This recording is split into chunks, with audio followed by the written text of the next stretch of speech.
Welcome to the Guild Tremor video strategy guides. I'm Danton, and today I'll be covering the updated Onyxia encounter. Onyxia has just under 4.9 million hit points and has several different abilities. The encounter's mechanics are almost identical to what it used to be back at level 60 during the 40-man raid. There are 3 phases during the fight, and happen at a set percentage of her health.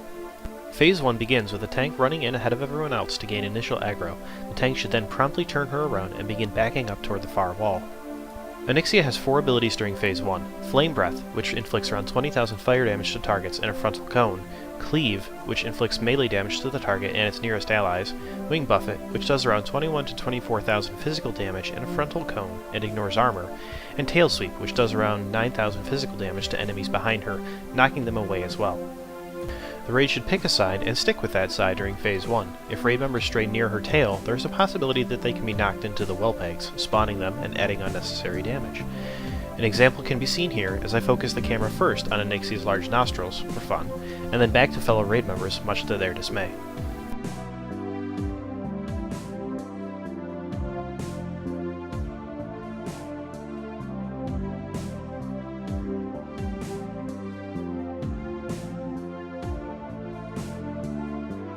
Phase 2 begins at 65% health.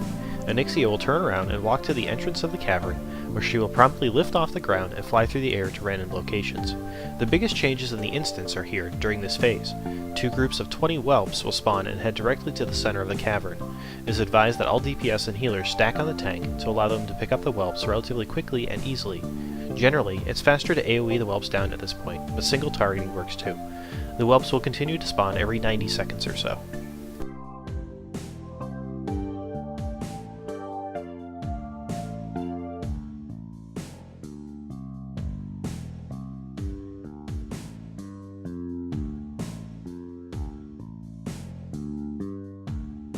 Also during this phase, a mob called Onyxian Lair Guard will spawn roughly every 30 seconds.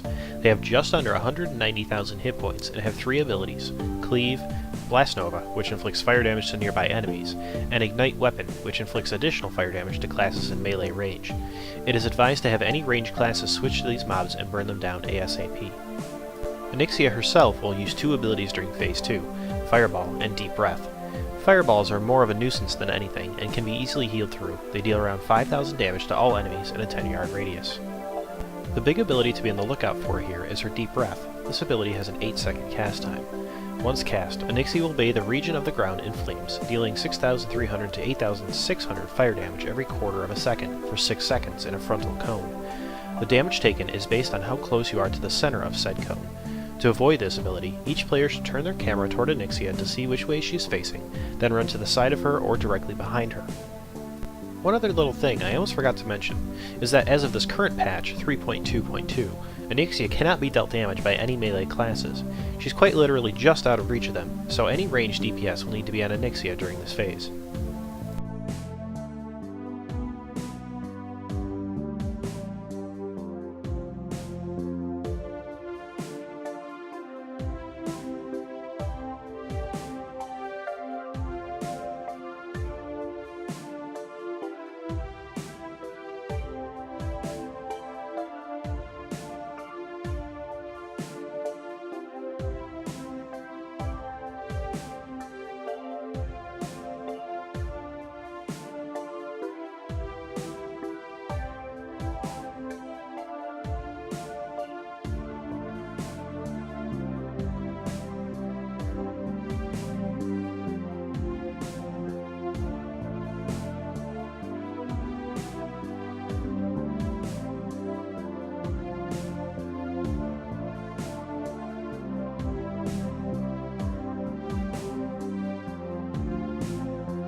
Phase 3 begins when Onyxia has 40% health left.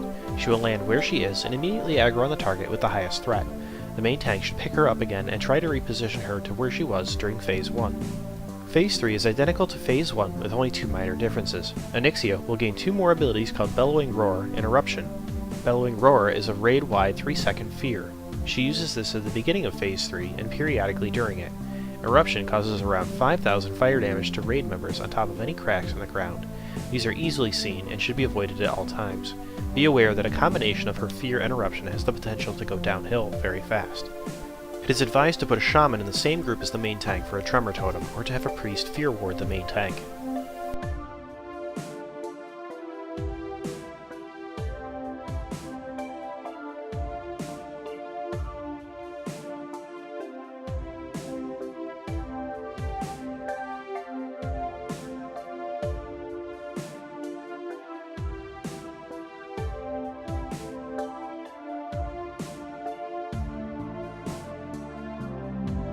Thanks for watching our videos. If you have any questions, I encourage you to post them in the YouTube comments section below, or feel free to visit our website at www.feelthetremor.com.